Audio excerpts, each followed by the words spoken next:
All right, and welcome back. Today we finally start working on getting the skins prepared for the rudder. As you can see, using the C-frame to dimple the skins. It's a simple machine, obviously. It's simply a pair of dies and a spring-loaded rod that you hit with a hammer, mallet, whatever. I like to use a rubber mallet just because I don't like striking metal with metal. The C-frame itself it's a good tool. It does what it's intended to do. You can obviously go with the C-frame or the DRDD2. I believe that's the designation for it. But it's the lever action dimpler. Watching other builders use the DRDD2 and using the C-frame myself, if I was to purchase this equipment, I think I would go with the DRDD2, just because it's more steady. I think, as far as you're using the lever action to squeeze the material, whereas this one you're striking with a hammer and it doesn't always strike true, and so you'll see me take a double shot at a particular hole, just because the first one, for whatever reason, the slide of the rod didn't slide very well and didn't strike the material very well. Whatever the case may be, I end up having to take 2 shots at it to get a decent hole or dimple.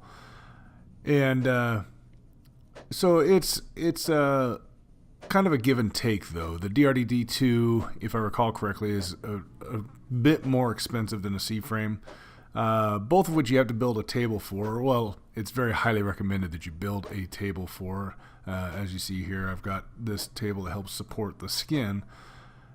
And really the only difference is the style, whether you're going to hit it with a mallet or if you're going to use the lever action to force the dimple.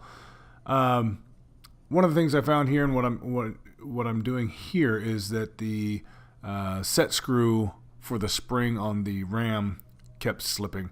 I constantly had to retighten it. I'm not sure if I just had the spring tension set too much or what, but I ended up lessening the amount of spring tension, I guess you can call it, by adjusting the height of the ram, and it seems to fix the problem. So I think I had it set too high.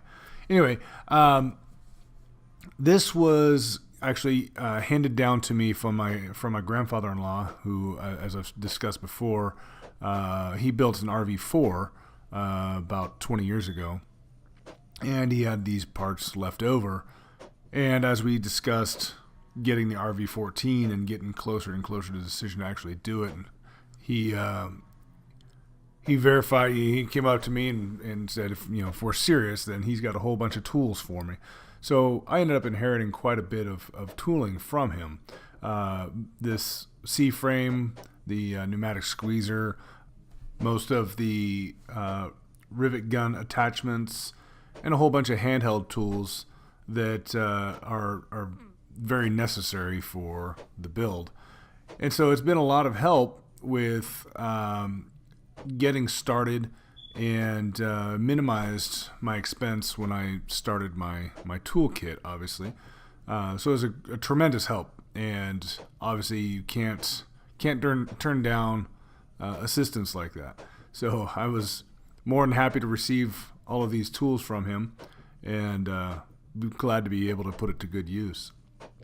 So with the C-frame, it's just a matter of attaching the dies for the dimple that you want to make, and then lining up with the hole. And you put the male end on the bottom so that you can line up the hole and with the stub from the male end and hold the material in place while you use the mallet to strike the material with the female die. So now moving on, I'm getting the skeleton pieces ready for attaching and final assembly to the skin. So I've dimpled the skins. Now I have to go back and dimple all of the skeleton pieces that attach to the skin, so the dimples have somewhere to sit into and create a flush surface when you set the rivets. So the easiest way is to use a pneumatic squeezer, as you see me doing here.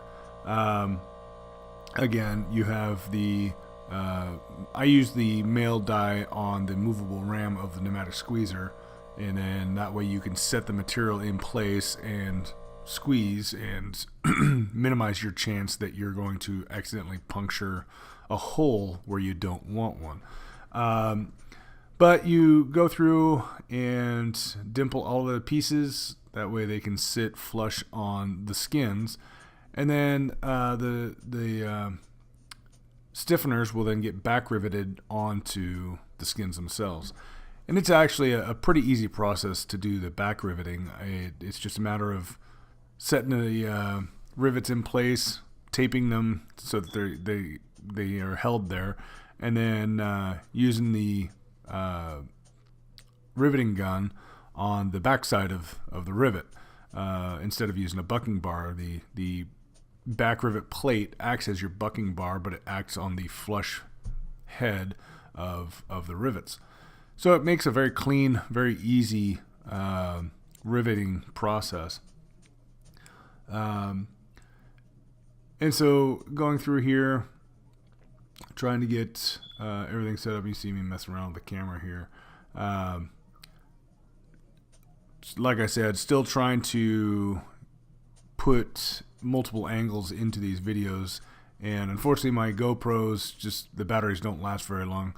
I've now got a second camera that I've mounted onto the garage door to get a second angle. Unfortunately, it also does not have a very long battery life, so I got to figure out a way to have it record while it's continuously plugged in. And that's what I ended up doing with my first camera that's mounted up on the shelf there. It's continually plugged in, and it's got a continuous record function to it. So anyway, as I go through here, get the dimpling completed on all of these skeleton pieces. There are some areas that are more difficult to dimple than others. For example, the very top rib is very narrow, so it's hard to get into there, get a dimpler into there. So you got to kind of make do and figure out ways to do it. I installed a tool on the end of my bench to allow me to use a dimple die with the tool there. It just kind of a little piece that sticks out from the table, and it's got the female end of the I believe it's a 3/32 die. And you take the male end, and what I do is I take the male end and then strike it with a hammer onto the die, and creates a dimple.